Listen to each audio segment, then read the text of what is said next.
Partitë politike kanë reaguar pas arrestimit të drejtorit të Inspektoratit Shtetëror të Tregut Vasa Anakiev, i cili dyshohet se ka marrë mito në vlerë prej 50.000 eurosh.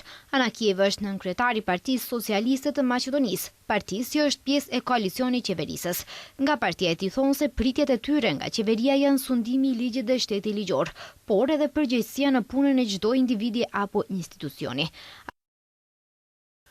Partia Socialiste e Maqedonisë reagon ashpër ndaj etiketimit të rasteve aktuale me akuza të rënda dhe ndaj publikimit tendencios të fotografive që shkelin dinjitetin njerëzor, për të cilat kërkohet një shpjegim përmbajtësor nga përgjegjësit. Partia Socialiste ju bën thirrje institucioneve që të veprojnë sipas ligjit, me përgjegjësi dhe pas selektime. Arrestimin e drejtorit të Inspektoratit të Bujqësisë ka komentuar edhe VM Rodop Mëneja. Ова е определбата на владата за борбата против криминалот. Ky është angazhimi i qeverisë për luftën kundër krimit dhe korrupsionit në vepër, secili që gabon para ligjit pa marrë parasysh a është prej LSD-s apo VMRO të PMN-s ose nga cila do parti politike, duhet të përgjigjet. Të gjithë duhet të jenë të barabartë para ligjit. Njëkohësisht e përshëndesim aksionin e MPB-s dhe kjo është porosia për të gjithë se me ligj nuk ka lojë. Ndërsa nga LSD-ja thonë se tani është e qartë se pse nuk ka para për bujqit.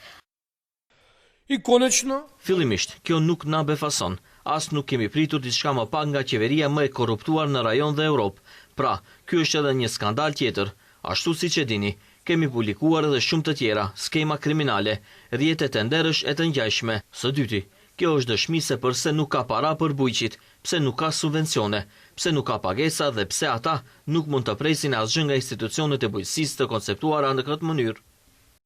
Vasa Anakiev u arrestua të njëjtën gjatë një aksioni policor të realizuar në koordinim mes Ministrisë së Punëve të Brendshme dhe të Prokurorisë për ndjekjen e krimit organizuar dhe korrupsionit. Anakiev është nënkryetari i Partisë Socialiste, kryetari të cilës parti është Luk Çodimovski, zëvendës kryeministër për sistem politik. Anakiev në postin e drejtorit të Inspektoratit të Bujqësisë ishte caktuar në korrik të vitit 2024.